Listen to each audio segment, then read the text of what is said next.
Pemirsa, keberadaan pengangguran masih menjadi pekerjaan rumah bagi pemerintah Kota Palembang. Menurut Kepala Disnaker Palembang, di tahun 2024 ini, tingkat pengangguran terbuka Kota Palembang masih di angka 7%.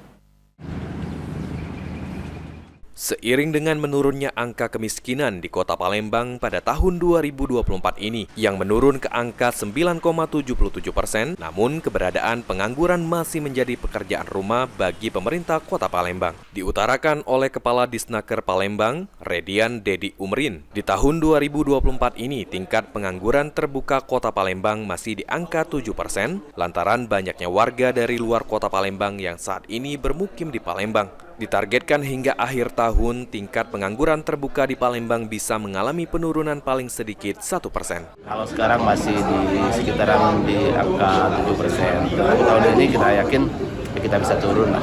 Mudah-mudahan dengan targetnya berapa persen turun, Pak? 1% lah, karena itu susah sekali.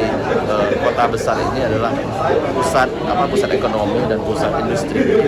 Mereka yang dari daerah tentu ke kota besar, mereka yang telah menamatkan sekolah tentu tidak akan kembali lagi ke daerah. Untuk itu, berbagai upaya dilakukan, mulai dari memberikan pelatihan dan edukasi kerja kepada anak-anak di pendidikan tinggi dan menengah, serta membuka peluang kerja ke luar negeri, hingga membuka job fair untuk menyerap pengangguran. Sandi Pratama, PAL TV.